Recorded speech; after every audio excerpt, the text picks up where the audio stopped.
Makadi mukomanashi ari sei mabasa muri sei muri weZimbabwe. Inini ndauya pano ndiri muzukuru weimwe n'anga inozivikanwa chaizvo kwedu kwatinobva.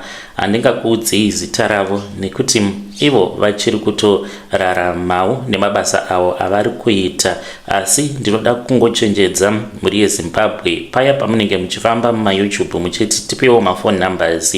Munozviziva here kuti manzuva ano n'anga dzava kushandisa technology, saka kana wazonzwawo confession yangu sarudzo inenge yava yako kuitira mangwana kana wafunga kufamba mumatare unge uchiziva masecrets mamwe amusingazivi zvinoitwa nen'anga mukore uno.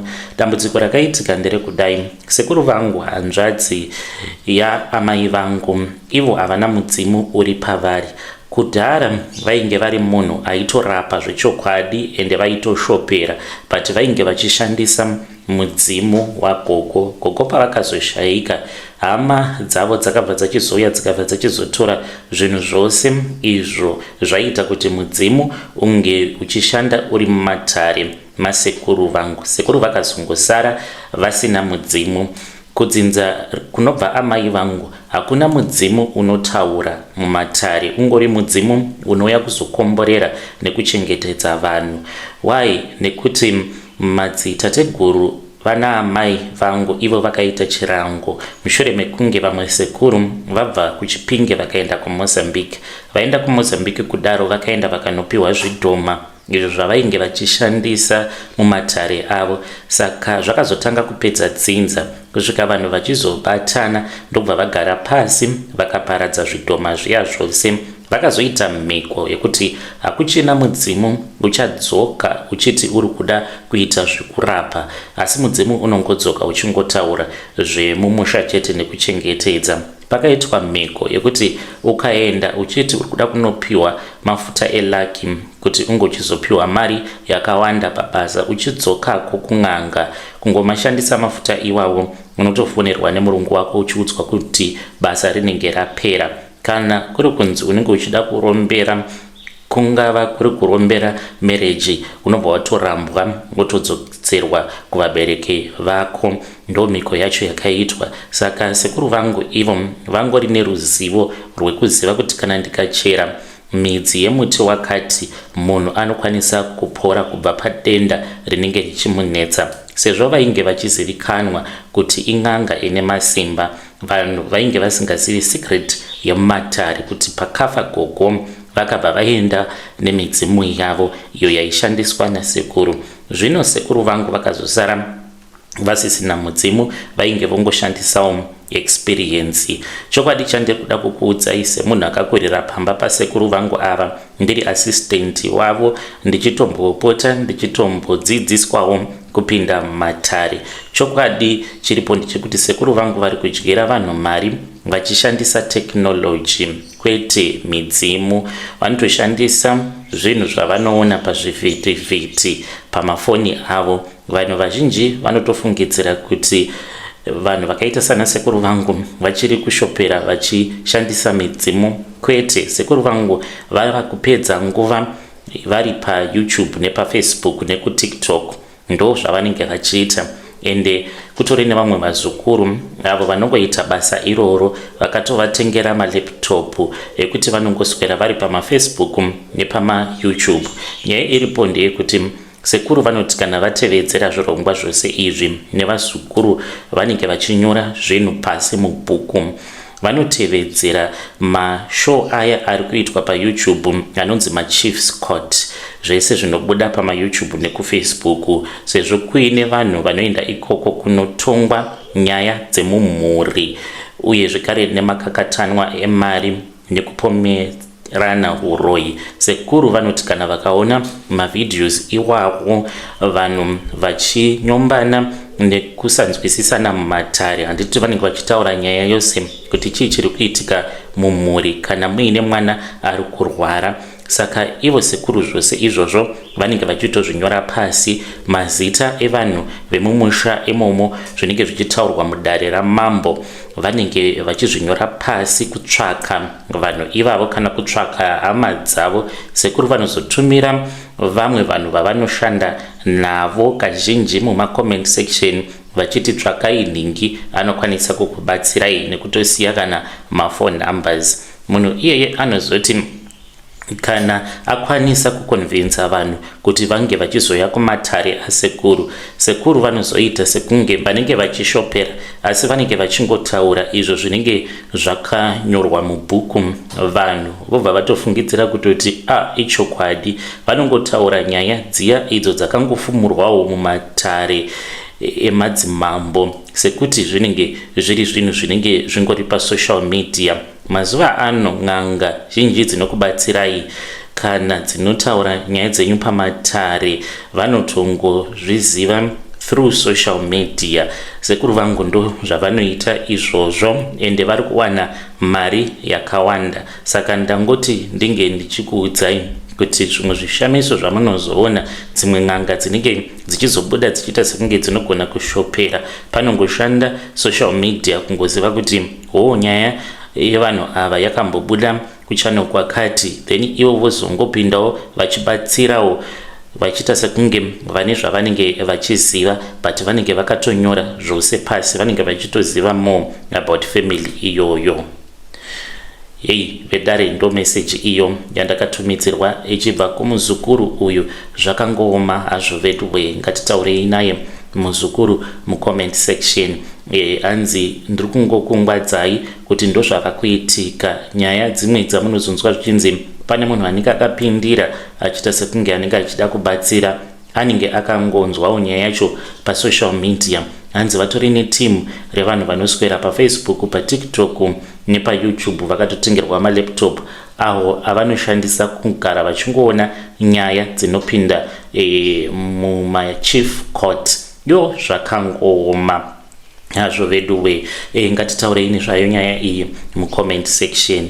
Rekedza iti pataenda panyedu inotevera. Nyedu inotevera ndichange ndichiverenga responses kuma-comments kubva panyaya iyo yandakaverenga yamukoma vaya vainge vachiti Jenimbi ainge asina kuromba, saka vari kuita copy and paste kuinbox kuFacebook.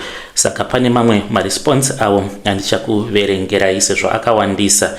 Hanzi mukomanashe ndadzoka, vanhu vakaita saLeon 95 naThe Angel vari kufunga kuti vangandisve pasimba rangu. Ini ndinobhilivha mune zvandinobhilivha mazviri. Leon unoti gara pasi, sit down, uchiti hapana chamunoziva.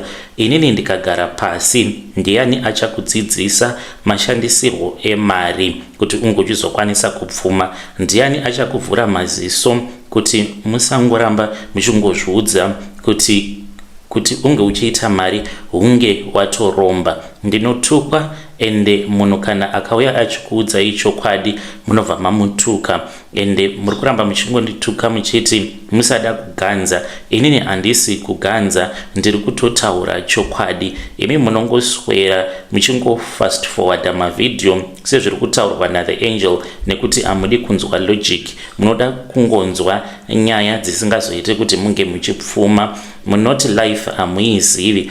Ndini ndisingazivi life manje. Inini munhu anodhila nemaministers oti kwandiri ndini ndisingazivi life, iwe ndiwe usingazivi life.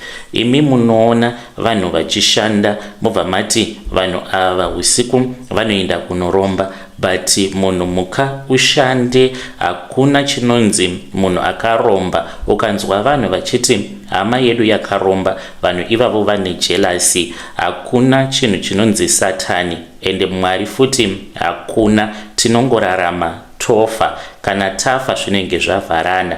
Regedzai kuda kuramba muchingonyeperana. Kana uine nguva yekuti unokwanisa kuishandisa munguva iyoyo kuti unge uchikwanisa kuwana mari, shandisa nguva yako and enjoy, nekuti kana wafa hauzombofi wakadzoka ende hakuna gehena iro ramunonyeperwa nemapastors enyu muchiudzwa kunzi kune gehena, hakuna denga, hakuna gehena. Ndeupiko mufi wamakambonzwa zvichinzi akadzoka?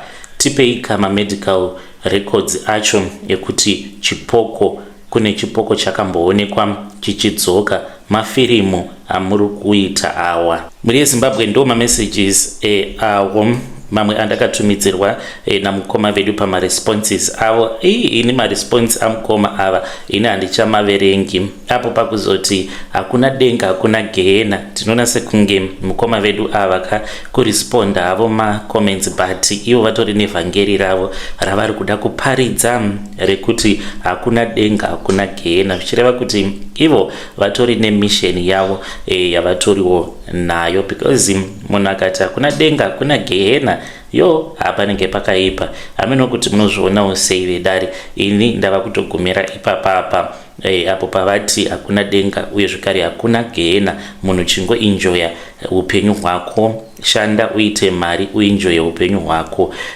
Hanzi hakuna kwatiri kuenda kana tafa. Rekidzai tibva taenda panyedu inotevera. Nyedu inotevera yakamira sekudai so. Hanzi makadi zvenyu mukoma, please post my story makavika uchitupa changu. Ininiwo ndinoitawo zvemaprojects muno muHarare. Ndine project yangu iyo yandiinayo, asi ndauya pano kuzoita confession yekuti muyedzo wainge wandibata kubva last year. Ndikangoti kunana August ndakamboita dambudziko redepression neBP, because ndainge ndakatora mari, ndinoshanda as a civil servant. Iko zvinozvi pamwedzi woga ndine mari yandiri kubatirwa yekudzosera zvikwereti mushure mekunge ndatora mari kuti ndinge ndichikwanisa kukudza project yangu, but zvinhu zvanga zvisiri kumbofamba. Nditori nedambudziko kusvika pari nhasi rekuti makuseni pandinomuka ndinonzwa ndichitsva zvisingaiti. Ndinotodawo kuti mhuri yeZimbabwe inge ichindibatsira, kana kuina vana chiremba vandibatsirawo mucomment section kuti kana uchimuka uchinzwa kutsva sematsviro andinenge ndichiita, zvisinei nekuti kwamuka kuchitonhora here kana kuti kwamuka kuchipisa, ndinozotonozvinyika mumvura inenge ichiita kakutonhorera, ndiko kuti ndinge ndichinzwa kuti temperature yangu yava right, then ndobva ndachizotanga kuita zvimwe zvinhu. Zvinokonzerwa nei uye zvekare ndeapi mamwe home remedies andinokwanisa kuti ndinge ndichishandisa so that ndisazoramba ndiine problem yakadaro. Back to my story. Mukomana mushure mekunge ndakanyudzwa nemunhu wekuziva uyo akaenda neni ndikanohodha maday old chicks. Mukoma mamwe aya anenge ari marejects, zvinoita munhu so akaita sekunge ari kuuya kuzondibatsira, but ainge achitoda kutoti ndige ndichinyura, saka akandiendesa kuhama yake inoita zvokutengesa maday old chicks. Ndokubva ndabvuma paya. Apa ndiri munhu asingadi zvinhu zvemabackdoor, but ipapo akandiconvinsa. Aindifonera usiku nesikati, wazodii, wazoita sei, toita sei, handikati nohoda. Iye ainge asina kana sent ainge achida kumboshandisa, asi ndakazotozviona after kuti apa ndatojutwa apa. Takaenda tikanohodha huku dziya hadzikuri mukomanachi, unenge uchingodzifidha dzisingakuri. Apa kana dzikashaya chikafu dzinotanga kutodyanana, saka panofanira kungogara paine chikafu at all the times, day and night. Mushure mekunge ndamuudza kuti shamwari tukutuya twatakaenda tikanotenga zvakatodhakwa, ndapera mari, haana kana kuzombogara akauya zvekare pamba pangu, haana kuzombogara akambondifonera achingondibvunzawo kuti saka zviri sei, malosses awakaita akanyanyisa. Mukoma ndokubva ndatongosara ndiri ndega paya nemhuri yangu tichingotambura. Ndopakabva urwere hwandiinahwo pari zvino munyama yangu zvekuti ndikanzi ndafa zvinhu izvi zvisina kugadzirisika, mweya wangu hausi kuzozorora. Ndopamunoona vamwe vanhu vaya vanenge vachingonzi ivo nevana vavo nevana vevana vavo vanenge vachingosangana nemakesi chete muupenyu, because mweya wangu unenge usina kuzorora nekuda kwekuti ndakashandiswa, ndikashandisirwawo mukana nekuvimbawo, ndikafungidzirawo kuti munhu uyu ari kundipa magood advices. Mukomanashi nekuda kwekuti malosi acho ainge akanyanyisa, ndopandakabva ndachizotanga kutaurawo nevamwewo vanoita zvekupfuwa huku. Ndine mumwe mudhara wandakasangana naye, ndaendawo kunotenga feed. Saka tichitaura, mudhara uyu akandiudza kuti iye atori neprazi. Ndakazoenda kuprazi kwake, ndikaona kuti kune vanhu vari kugona kumanaja maprojects avo. Mukuzotaura manje ndopaakazondiudza kuti iye haana munhu waanokwikwidzana naye because iye anoburitsa huku dzinenge dzakaita kukura mushure memavhiki mashomanana, uye zvekare ane macontracts. Mari yainge yapera ende ndichiona kuti hazvisi kana kumboshanda. Murume uyu akabva achizondipa mafone numbers akati, iwe kana ukaramba uchiita zvinenge zviri pamutemo unofa nenhamo ende uchasvika pakunetsana nemudzimai. Hakuna mukadzi anombozvida kuti mumba munge muchiita nhamo. Ndakazotaura nemunhu uyo ainge aine mafone numbers andainge ndapiwa, ndikabva ndachizotaura naye mushure mekunge ndaudzwa kuti ndinomuudza kuti ndiri kutsvaka masteroids uye nemamwe machemicals ekuti huku dzangu dzinge dzichizokasika kukura mushure memazuva mashomanana. Mukomana she ndainge ndava kutosvika pakutoda kutoita deal racho iroro. Ndainge ndichida kuti muna April kana mari dzangu dzabatana, pandinopinza rimwe batch rehuku ndambozorora mbechana because pari zvino ndiri pazororo nekuda kwestress.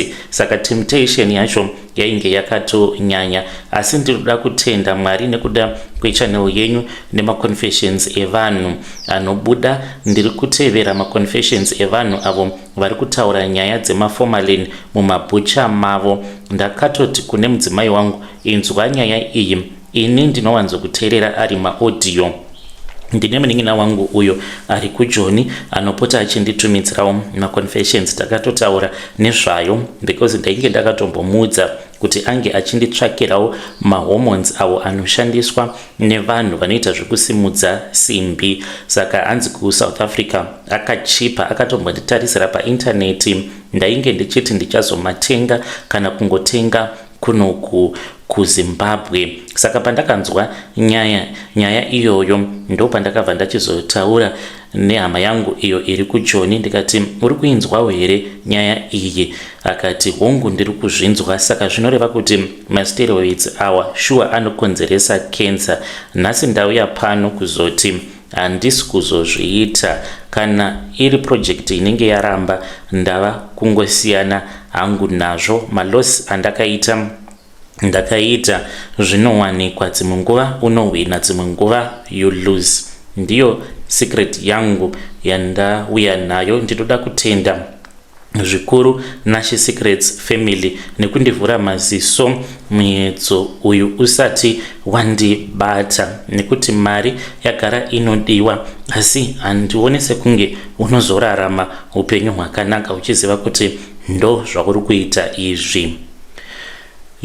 Vedare ndo message iyo yandakatumidzirwa ichibva kuna mukoma vedu.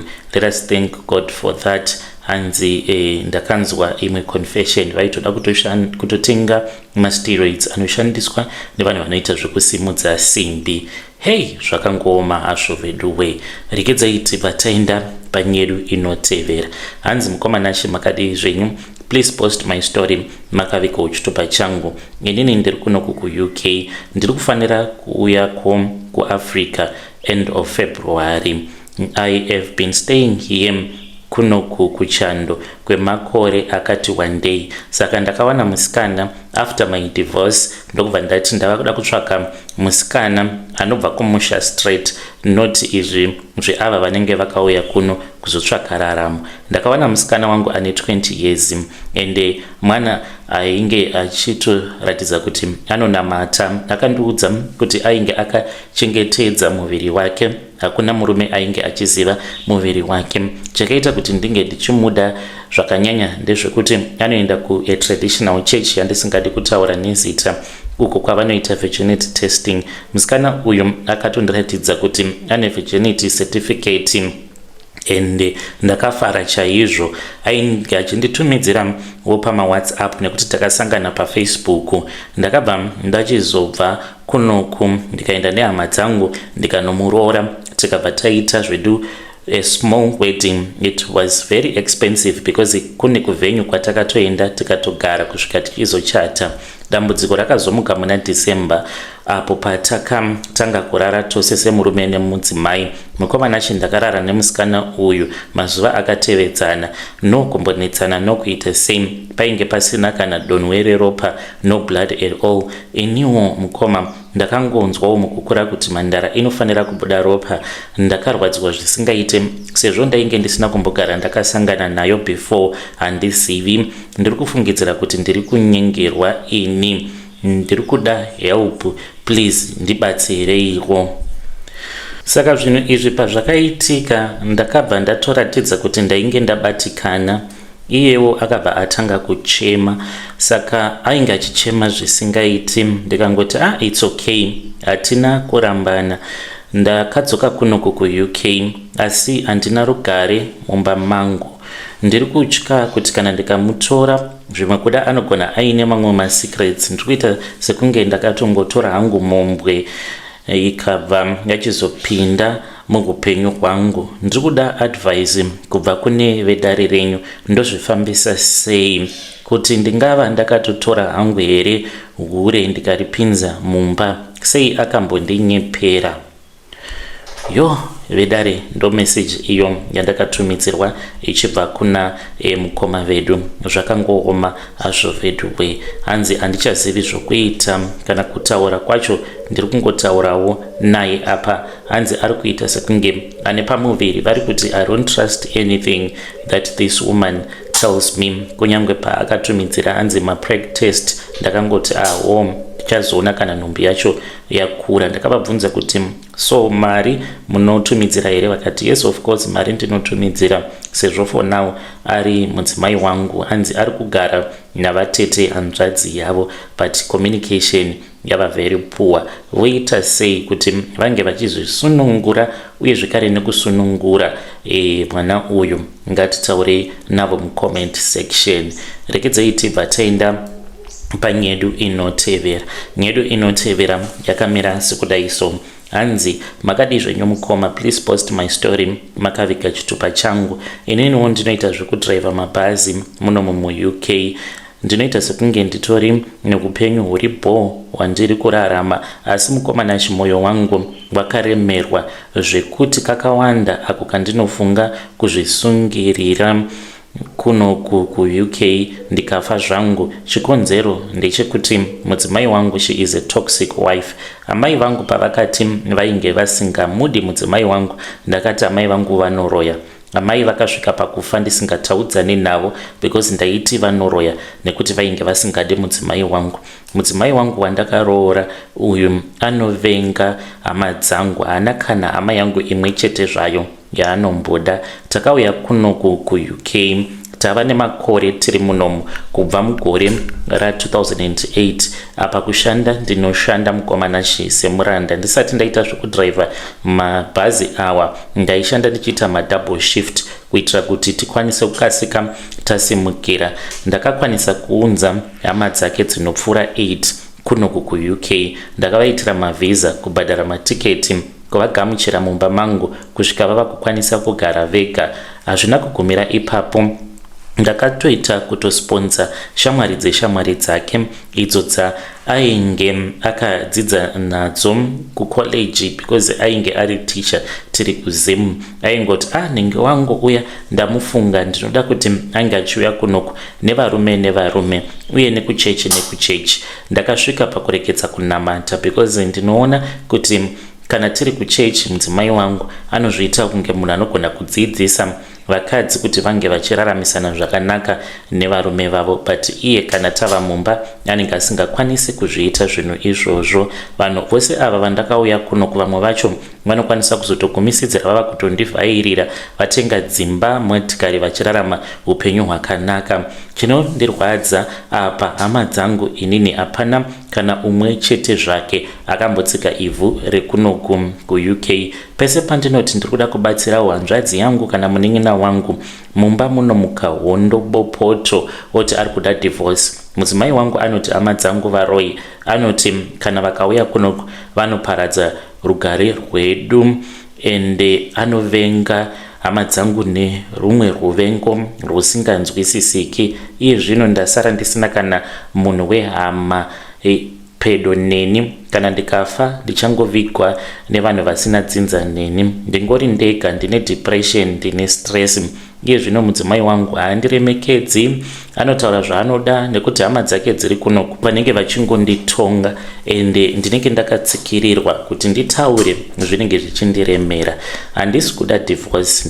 Ndakazviudzawo pandakaroora kuti handidi kuzoita divorce. Ndibatsireiwo mukomanashi, ndoita sei? Ndinongoshanda ndikazvifunga ndinonzwa kuda kuita suicide. Ndakatomboda kuita suicide mwedzi wapera uyo nekuti ndakashanyirawo imwe friend yangu. Ndashanya kudaro ndokubva ndatonzwa achitoti ari kutovakira amai vake zimba kumaruzevha.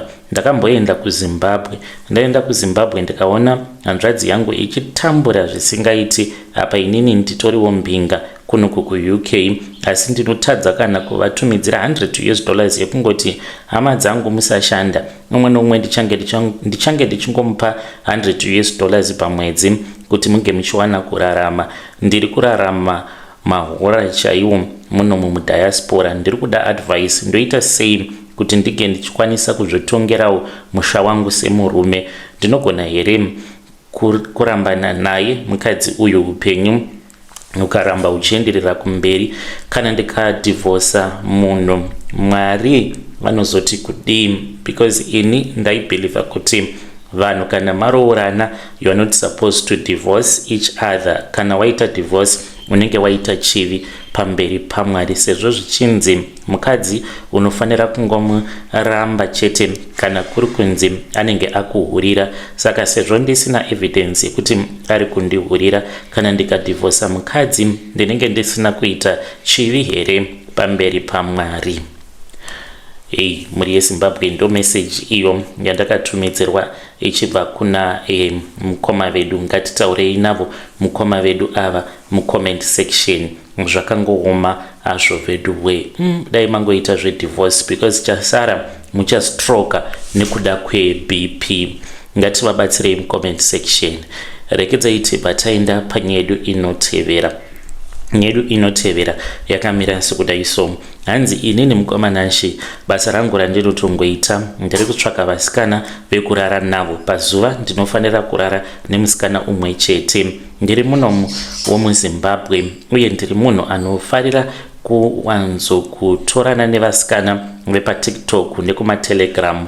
Ndiri munhu anozviita anohasela chaizvo ende ndine lifestyle iri bomb. Ndinokwanisa kana kutongogara muhotel kwegore rose, kungava kuri kuSouth Africa kana kuti muno muZimbabwe, ende ndinofarira masports cars ende ndine mari, but ndinoita zvemarituals. Ndakaendawo kuNigeria.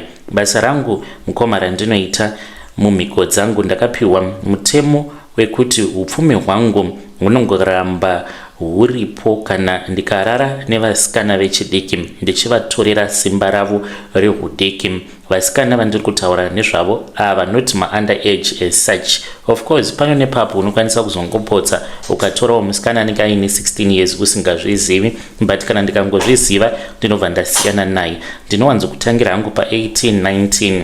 Vasikana vaya vechidiki vanoda mari ende ndinowanzo kutambira mugweru nekuti ndokune mauniversity avo akazara nevasikana vakanaka vanoda kublinga, vanoda mafoni maiPhone uye vanoda soft life yavanoona pamasocial media. Maitiro angu ndiwawo ekuti ndinoposta mavideos angu paTikTok ndichivhaira nemari nelifestyle. Vamwe vasikana vanotouya kuinbox kwangu vachiti makadii daddy, I want to be like you. Kana kungokumbira mari ndobva ndatoziva kutoti munhu uyu ari kundikumbira mari paTikTok asingandizivi, ari kutoda nezvangu. Ndinongosarudza vakanaka, ndivo vandinobva ndatanga kudanana navo, ndobva ndatanga kuvapa mari ma$500 ma$1,000. Anenge achitoti atowana mbenga yake, but anenge asingazvizivi kuti ndiri kutokodza munhu wandinenge ndichida kuzoshandisa as a sacrifice. Patinovata tose paya ine handizopi kuti nhengo yangu ndinoita mazuva ndisingagezi up to 3 days or 2 days. Saka pandinenge ndisingagezi kudaro panenge paine nyoka inozouya ichinanzva sikarudzi yangu, inenge ichitora tsvina iyo yandinenge ndabuda nayo ichibva musikarudzi make. Tsvina iyoyo ndo inodyiwa nenyoka yangu. Saka ivo mukuzokura kwavo vanozokura vasina laki, vaine bad luck, vachingogara vari mumatare edzimhosva. Vamwe vanokwanisa kutoita munyama wekuti munhu anokwanisa kuzotoita ngomwa. Muri yeZimbabwe ndo message iyo yandakatumidzirwa ichibva kuna mukoma vedu. Ngatizamei kuti tinge tichitaura navo mucomment section. Zvakangoma hazvo vedu we, apa unenge uine mwana anenge achidzidza achienda kucollege kana kuuniversity kuGweru, onzwa umwe munhu achiti aitarget kutangira pama16 kunosvika uku zve19 years ndo vasikana vanotageta through matiktok mukufamba muGweru. Hanzi ndinovatorera lucky, ane nyoka inouya ichizomunanzva mushure mekunge arara navo vasikana ava. Vamwe vacho hanzi vanozotadza kuita vana later on nekuti anenge akatovatorerawo chipo ichocho chekuti unge uchizokwanisa kuzoita mwana. Ngatitaurei nezvayo nyaya iyi mucomment section. Variwa vateereri ndo mamessages awo atanga takakubatirai. Thank you very much for watching as well as commenting and liking the video.